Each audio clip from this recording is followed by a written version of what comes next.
하나님께서는 코로나19라고 하는 지금 우리가 약 8개월 넘는 시간들을 고통 가운데 보내고 있지만 그럼에도 불구하고 여러분과 제가 잊지 말 것은 하나님은 신실하신 하나님이십니다.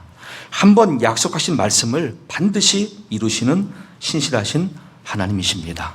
또한 사랑의 하나님이십니다. 창조한 모든 피조 세계들을 지금도 여전히 보호하시고 구원으로 인도하시는 사랑이신 하나님이십니다. 이 큰 두 가지 전제를 잊지 마시고 오늘 말씀을 함께 대하시면 좋겠습니다. 첫사람 아담과 하와가 범죄함으로 이 땅에 사망과 저주가 왔죠. 그리고 죄가 더욱더 관영해졌습니다. 하나님은 실망 가운데에 물로 홍수로 심판하십니다. 그때 택함받은 백성이 노아입니다. 홍수 이후에 노아의 세 아들들이 새로운 인류의 시조가 되는 것이죠. 그리고 셈이라는 아들 통하여 하나님은 그 후손 중에 아브라함을 찾아가십니다. 아브라함은 자기 아버지 데라가 우상을 만들어 파는 사람이에요. 우상이라는 것은 그 상태의 아브라함을 찾아가서 말씀하십니다. 본토 친척 아버지 집을 떠나서 내가 너에게 지시할 땅으로 가라. 그 땅이 곧 가나안 땅이었습니다. 그리고 민족을 약속하십니다. 그리고는 너는 복이 될 거라 말씀하시면서 다른 여러 족속들이 너로 인하여 복을 받으리라 하는 모든 열방과 이방인이 포함되어진 전체 백성들의 구원까지 허락하여 주셨습니다. 창세기 12장 3절에 그 말씀이 있죠. 땅의 모든 족속이 너로 말미암아 복을 얻을 것이라. 그렇게 하나님은 택함받은 아브라함만이 아니라 이제 아브라함을 통해서 시작될 이스라엘 민족과 그 민족 이상의 전 열방을 다 품고 복을 받을 것이라 말씀해 주셨습니다. 그 결과가 오늘 저와 여러분 같은 이방인들의 구원인 것이고, 우리는 로마서 말씀대로 아브라함이 가졌던 그 믿음을 내가 가질 때에, 우리 모두가 그 믿음을 가지고 있을 때에 똑같이 하나님의 자녀요 아브라함의 후손이라는 명칭을 얻는 영광에 참여할 수 있습니다. 성경에서는 교회의 기원을 설명할 때에 스데반 집사의 설교 본문에 있는 광야교회가 먼저라고 말씀하시죠. 물론 교회란 단어는 예수님께서 사도 베드로의 고백을 들으시고 바위나 시몬아 네가 복이 있구나, 이것을 알게 하신 분은 하나님 아버지라고 고백하면서 너희 고백 위에 내가 교회를 세우리라, 그 교회를 명명하신 건 사실이에요. 그런데 그 시간상으로 교회가 처음 존재했던 것은 광야교회였습니다. 그때를 스데반 집사는 다음과 같이 설교합니다. 사도행전 7장 37절 이하에서 이스라엘 자손에 대하여 하나님이 너희 형제 가운데서 나와 같은 선지자를 세우리라 하던 자가 곧 이 모세라. 시내산에서 말하던 그 천사와 우리 조상들과 함께 광야 교회에 있었고 또 살아있는 말씀을 받아 우리에게 주던 자가 이 사람이라. 아멘. 그 당시 유대인들을 전도하기 위해서 스데반이 설교한 내용이에요. 그러니까 유대인들에게 모세는 절대화, 신성화된 사람이죠. 왜? 유대교의 창시자니까. 근데 그 모세도 다름 아니라 하나님 보실 때에 도구이 다른 거예요. 너희들이 그토록 신앙화하는 모세는 사실은 선지자였어. 하나님의 말씀의 도구였어. 그 뜻입니다. 그리고 그때 광야교회에서 모세가 세움받고 사역했던 과정을 설명하는 것이죠. 그러면서 우리는 하나님의 사랑이 저 광야교회에서부터 오늘 현 교회로까지 또 교회를 이루는 성도 한 사람 한 사람에게 어떻게 미치고 있는지 이제 설명을 드리려고 합니다. 교회는 광야교회가 우선이고 말씀이었고, 광야교회는 다음 같은 네 가지로 구성이 되었습니다. 첫째, 하나님의 임재하심이죠. 정말 하나님이요 눈으로 보고 귀로 들을 수 있는 모습으로 정말 그들 가운데 임재하셨어요. 부인할 수가 없어요. 누구나 다 보니까, 누구나 다 들었으니까 야, 하나님이 만군의 주 여호와께서 우리 가운데 계신다 인정하게 됐어요. 이게 교회를 이루는 가장 큰 거 아니에요. 출발점이에요. 하나님이 임재해요.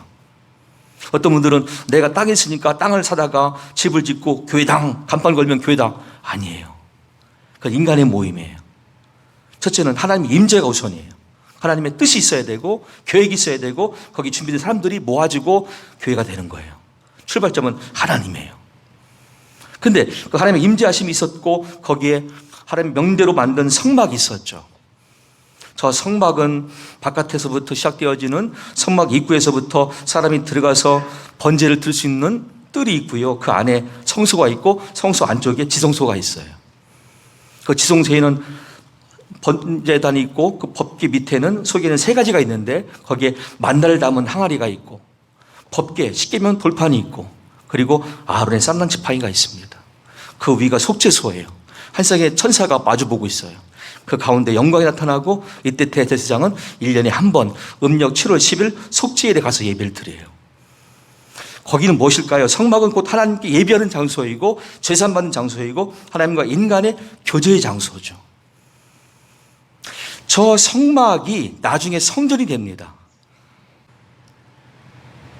그리고는 중보자 되는 모세와 아론의 사역이 있어요. 아론은 백성들 위해서 중보해 준 역할이고요. 모세는 말씀을 받아서 선포 가르치는 역할이죠. 오늘날 목회자입니다. 그리고 그 말씀을 듣고 가르침 받고 하나님께 예배하는 이스라엘 백성들이 회중으로 참여하는 것이죠. 이게 광야 교회의 구성이에요. 그러면 시간이 흘렀습니다. 오순절 성령 강림 이후에 세워진 초대 예루살렘 교회는 어떻게 구성되었을까요? 첫 번째, 하나님의 임재예요. 성령으로 임재해 주셨어요. 불에 같이 갈라진 것들이 각자 기도하는 120명 머리 위에 막 임했어요. 그 주변에는 급하고 강한 바람 같은 소리가 막 임했어요. 그들 입에서는 방언이 나왔어요. 그 방언은 그 당시 언어였어요.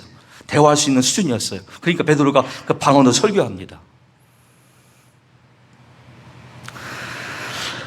그리고 그들은 회개하게 되고 회심하게 되고 개종하게 되죠. 유대교에서 기독교로. 초창기 그들 교회는 성전이 없었어요. 예배당이 없었습니다. 결국 예배당으로 이용하기 위해서는 뭐냐면 유대교의 성전을 이용한 것이죠. 그래서 솔로몬 행각이 찾아 들어가가지고 양쪽에 기둥들이 세워져 있고 지붕이 있는 구조예요. 거기 3,000명, 5,000명 몰 수가 있어요. 거기서 예배를 드린 거예요. 초창기 초대 예루살렘 교회는 유대교 성전을 빌어서 거기서 예배를 드린 거예요. 우리처럼 예배당 큰 게 지은 게 아니라. 그리고는 흩어졌을 때 가정에 들어갔습니다. 가정에서 들어가서 또 예배 드립니다. 곧 오늘날 구역 예배죠. 그들은 또 뭐 했습니까? 그들은 12사도들의 가르침 받았습니다. 떡을 뗐습니다. 교제합니다. 그리고 회심한 그리스도인들의 삶을 돌봅니다. 그렇게 초대교회도 크게 4가지의 구성으로 교회 형태를 이루게 되었습니다.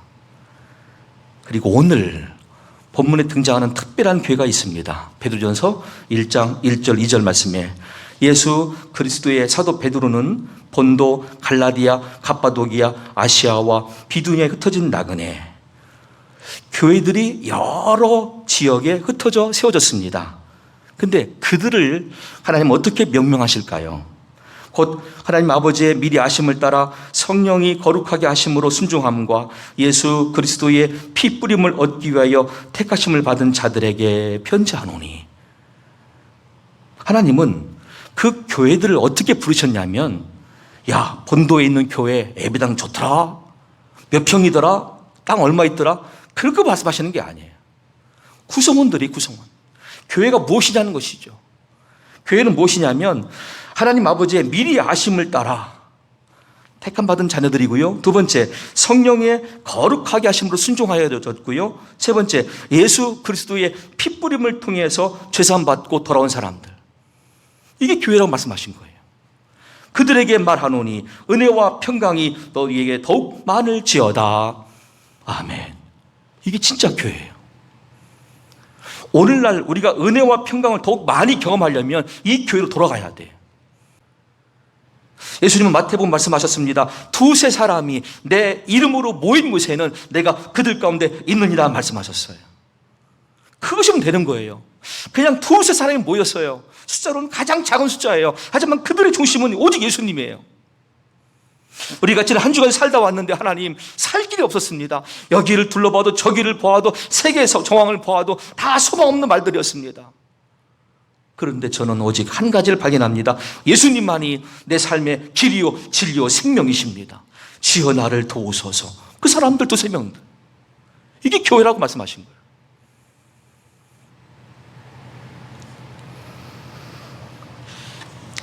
그리고 오순절 성령 강림을 세웠던 초대 예루살렘 교회는 성령에 이끌려서 성령의 감동으로 사역을 시작합니다. 자, 오늘 우리 교회와 사역과 비교해 보세요. 사도행전 2장 40절로 47절까지 말씀에 또 여러 말로 확증하며 권하여 이르되 너희가 이 패역한 세대에서 구원을 받으라 하니 그 말을 받은 사람들은 세례를 받음에 이날의 신도의 수가 3,000이나 더하더라. 그들이 사도의 가르침을 받아 서로 교제하고 떡을 떼며 오로지 기도하기를 힘쓰니라. 사람마다 두려워하는데 사도들로 말미암아 기사와 표적이 많이 나타나니 믿는 사람이 다 함께해서 모든 물건을 서로 통용하고 또 재산과 소유를 팔아 각 사람의 필요를 따라 나눠주며 날마다 마음을 같이하여 성전에 모이기를 힘쓰고 집에서 떡을 떼며 기쁨과 순전한 마음으로 음식을 먹고 하나님을 찬미하며 또 온 백성에게 칭송을 받으니 주께서 구원받는 사람을 날마다 더하게 하시니라. 아멘. 특징 몇 가지를 본다면 첫째는 복음 전파입니다. 여러분, 일단 두세 사람이 신앙 고백으로 모여서 교회를 이루었어요. 그러면 두세 사람 안에 주님이 함께 하시죠? 그 주님의 능력이 나타납니다. 주님의 사명이 그들 안에 각인됩니다. 그 사명감 속에 불타는 심정으로 나갑니다. 그리고는 복음을 전합니다. 그 결과 누군가 회심합니다. 누군가 회개하고 돌아옵니다. 그 사람들을 세례줍니다. 교회 일꾼을 세웁니다. 그리고는 사도의 가르침 받아서 교제하고 그 다음에 나가선 구제하고 날마다 성전에서나 가정에서 예배로 생활을 합니다. 그 당시 초대교회 사역이었어요. 초대 예루살렘 교회가 빠뜨린 사역이 있습니다. 물론 전 좀 5가지로 자랑스럽게 말씀드렸지만 중요한 핵심을 빠뜨린 게 있습니다. 그것은 다름 아니라 성령 강림의 목적을 설명할 때 등장했던 부분이죠. 사도행전 1장 8절 말씀에 오직 성령이 너에게 임하시면 너희가 권능을 받고 예루살렘과 온 유대와 사마리아와 땅 끝까지 이르러 내 증인이 되리라 하시니라. 아멘. 지금 세워진 예배당은 유대교 성전을 이용하고 있지만 예루살렘 교회예요. 그 다음 사역이 뭐죠? 남쪽 온 유대로 복음처럼 나갔다 와야 돼요. 그 다음 사역은 북쪽 사마리아예요. 그러면 남북 이스라엘 다 거치는 거죠. 그 나머지는 전 세계 열방이에요. 그런데 예루살렘 교회는 어느 순간부터 정체되기 시작했어요. 이 자리에 5,000명, 3,000명, 도합 8,000명 이대로 조사온이에요. 이대로 이 안에서 교제하고 구제하고 나누고 예배하고 8,000명 넘게 모였으니까 원래 의도하신 주님의 뜻이 아니었죠. 결국 사도행전 8장 1절 말씀 보시면 하나님께서는 그들에게 큰 박해가 임하게 하십니다. 그리고 다 흩어지게 하십니다. 그날에 예루살렘에 있는 교회에 큰 박해가 있어 사도 외에는 다 유대와 사마리아 모든 땅으로 흩어지니라. 아멘. 하나님의 의도는 성령 강림 때 이미 말씀해 주셨어요. 그런데 사람들은 어느 순간부터 또 정체되는 거예요. 그러니까 하나님의 일하심과 생각을 우리가 따라가야 돼요. 우리의 현재의 고집과 함께 편함을 추구하는 이 모습들을 버리고 사실 하나님이 지금 이 시기에 우리에게 원하시는 뜻을 발견하는 아주 첨예한 영적 고민이 있어야 돼요. 우리 한국교회에 뭘 원하시고 우리 교회에 뭘 원하시는가? 우리 무엇을 회개해야 되는가? 이걸 고민하는 이때가 돼야 돼요.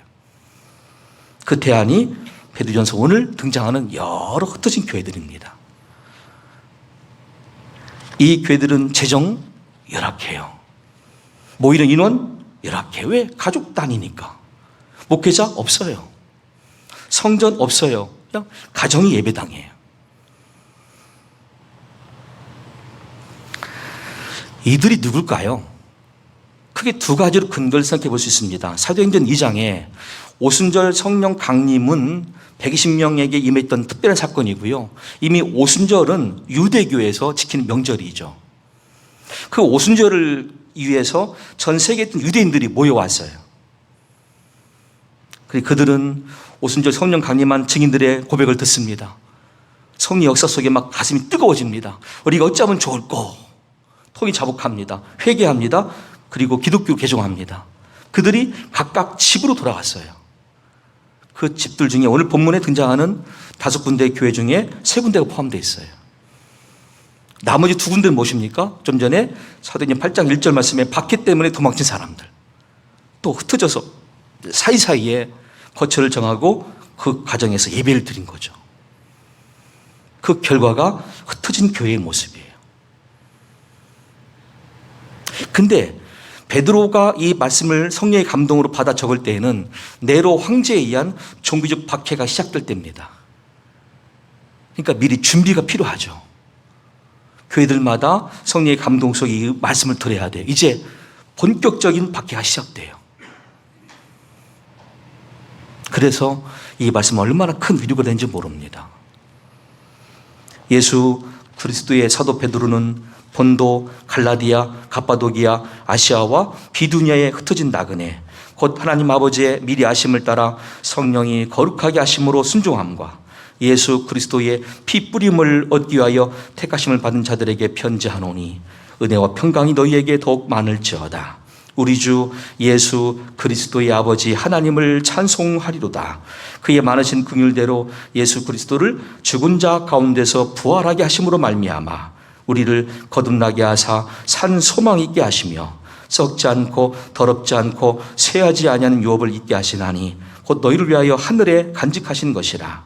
너희는 말세에 나타내기로 예비하신 구원을 얻기 위하여 믿음으로 말미암아 하나님의 능력으로 보호하심을 받았느니라. 아멘. 자, 여러분 가운데 어떤 분들 이렇게 한비할 수 있습니다. 하나님, 제가 가정에서, 일터에서, 사업장에서 정말 예수를 믿는 사람답게 살고 있습니다. 그 고백을 하며 살고 있습니다. 그런데 왜 코로나19 때문에 내가 지금 정말로 힘든 가운데 있습니까? 왜 날 이렇게 힘들게 하십니까? 이런 분 종종 있을 거예요. 고난이 깊을수록 그 고난의 깊이만큼 하나님의 은혜와 평강이 채워지게 돼 있어요. 내가 만난 고난이 얕을수록 나한테 느껴지는 하나님의 은혜와 평강은 얕은 수준이 되는 거예요. 내가 정말로 죽을 지경이 됐을 때, 마치 요나의 심정이 됐을 때에 나는 살 소망이 없어졌습니다라고 할 때에 비로소 하나님의 은혜와 평강은 굉장한 가치로 다가오는 거예요. 예수님의 구원이 그랬어요. 이런 고통의 시간이 아니면 언제 우리가 예수님의 십자가의 고통을 백분지일 만큼 감당할 수 있고 체험할 수 있겠습니까? 이런 때가 아니면 정말 힘들 때 한번 여러분 가정이나 사업장 일터에서 잠깐 묵상해 보세요. 먹고 살 것이 막막하고 일용 양식이 막막하고 아이들은 교육비를 달라고 하면 줄 수도 없고 우리 간병교회는 거의 고정된 분들이 거의 없다 보니까 이동직이다 보니까 더 힘들어요.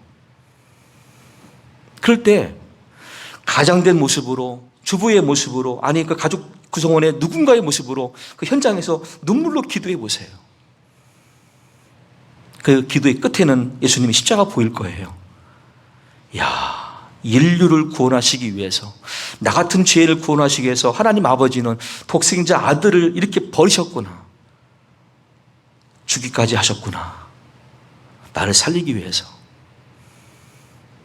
그 아버지 하나님이 받으셨을 그 고난의 깊이만큼 나는 아직 가지도 못했어요. 근데 그 고통의 백분지를 내 체험하고 있는 거예요, 지금. 이렇게 힘든데, 이렇게 아픈 마음인데, 우리 아버지는 얼마나 아프셨을까? 아들을 세상에 보내시고, 그 아들 죽게 하시고, 죄인된 모습으로. 하늘 영광 버리시고, 하늘 보좌를 버리시고, 사람으로 오게 하신 그 순간부터 하늘 아버지 마음 얼마나 아프셨을까? 생각을 해보세요. 그때 하나님 아버지의 마음이 느껴지면 된 거예요, 이제. 이제 문제는 끝난 거예요. 하나님은 거기까지 원하시는 거예요. 그때부터는 은혜와 평강이에요. 바로 그때 주시는 은혜가 산 소망이죠. 죽은 소망이 아니라 산 소망. 그것은 크게 세 가지일 겁니다. 첫째는 본문 말씀 안에서 오늘 저와 여러분과 모든 피조물들은 하나님에 의해서 선택된 대상이라는 사실을 다시 발견하게 됩니다. 우리는 우인의 존재가 아니에요. 하나님 아버지에 의해서 선택받은 그리고 분명한 뜻과 목적 속에 창조받은 피조물입니다.